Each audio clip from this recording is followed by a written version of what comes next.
Thanks so much for joining us again for Mondays with Monique. I am always thrilled to be here, and I appreciate all the viewers. We have an extra special show for you today. We're getting ready for the holidays, starting to prepare our minds and hearts for company and family and giving towards others, and also preparing some great family meals. So today, instead of having a chef maybe from a restaurant, I have decided that my daughter, Monique Graziadei, and I would cook something for you. I haven't really had a chance to cook on my show because I've had some amazing guest chefs. But today we're going to shake it up a little bit and do something different. We're going to prepare a few side dishes for Thanksgiving. So we'll be right back from a break. Stay tuned.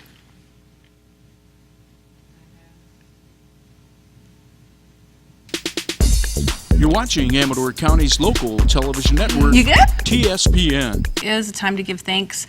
I can myself say that I run around like a crazy chicken. I get a little stressed at times, and we have to really kind of keep in mind that when we cook Thanksgiving dinner, it's not a burden, but it's a gift that we give to people. And, you know, although timing and stress and busyness and housework all come into play, we're really doing this as a gift out of our hearts to the people that come to join us at the table. So my plan today is to cook 3 side dishes that anybody can make. Super easy, nothing overly gourmet, but something you can do in a relatively short amount of minutes. So, Morgie, would you mind making the green bean casserole for us? Yes. Okay, go ahead. Show us what to do. Okay, I'm using French's French fried onions, and on the back is a simple recipe for the green bean casserole. So I'm going to start by using some cooking spray on this casserole dish. And then the first step is to mix in 3/4 cup of milk, right here. Good job. And then next you mix in this Campbell's cream of mushroom soup.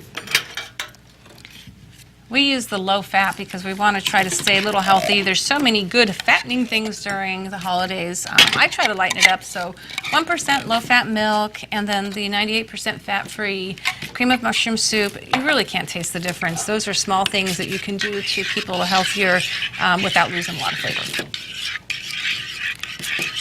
And then after mixing this in, we add a little bit of pepper. Looking good. Looking good. And then... Will you do me a favor and throw in just a little bit of soy sauce? Soy sauce adds just that extra flavor. It's not part of the ingredient list on the back of the container, but it changes the oomph of this dish, and it really gives it a little bit of salt, but a lot more flavor. It brings out the flavor. So a little bit of soy sauce, maybe half the package there. Okay. Go ahead. Yeah, that's great. Perfect. Perfect. You just set it down. And although the crunchy onions are salty, and she's going to mix some in this recipe, it's not quite enough to make the dish flavorful. I've tried it both ways. I tried it even this morning, and I thought that the soy sauce really added a little bit of what we needed to it. What you got there? The next thing we add in is this package of green beans. It says right on the back of this here is 2 packages, 2 9-ounce packages. This is 1 16-ounce package. Yeah, and that works fine.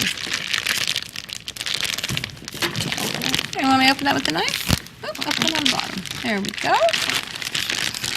There you go, Morgan. Go ahead and pour that in. What I'm doing in the background here is I'm also going to prepare a Brussels sprout side dish. It is the easiest side dish. It tastes amazing, and nobody would ever guess that you didn't spend lots of time on this dish. So I'm just cutting vegetables here in the background. Morgan is mixing in the French-style green beans. You can use regular cut green beans as well, but the French-style ones are a little more delicate looking. I like the way it looks a little bit better, but either one's fine.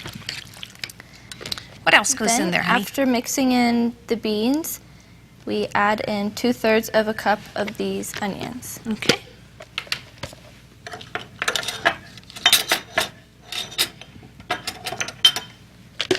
You can pour it in there. There you go. And eyeball it. A little extra will never hurt. Great. Fabulous. Did we put pepper in there too? Yes. Okay, good deal. And then mix it all in. Wow, I'm starving. It looks so delicious. And then once it's all mixed, you bake it at 350 degrees for 30 minutes. Okay, we'll put that in the oven shortly. And just really quick, I wanted to mention that what we're doing here is Brussels sprouts. It's baked Brussels sprouts, the easiest recipe. All I'm going to do is I'm going to cut these Brussels sprouts in half. I trimmed off the end, it's kind of brown. Morgan, would you mind spraying that for me? So we'll take a baking pan, one with an edge at least an inch deep, and spray it with Pam or what have you. And then I'm going to go ahead and cut up the rest of these Brussels sprouts in half. And Morgan, if you can, do me a favor. Hold that, and I'm going to pour this in. You want to take a spoon and spread it around? Mm-hmm. So I used, I'm going to say maybe half a cup at the most of Marie's spinach salad. Marie's spinach salad dressing is one of these types of things that is just so, easy, pick it up, it's flavorful, it's basically fat-free, it's a really low-fat type of item. And in the meantime, we're going to go ahead and set these cut side down inside of the pan. That's great. I'll keep cutting. So Morgan, what is your favorite holiday tradition, Thanksgiving tradition?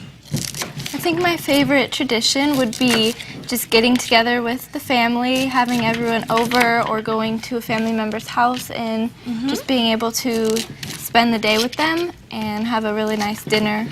Yeah.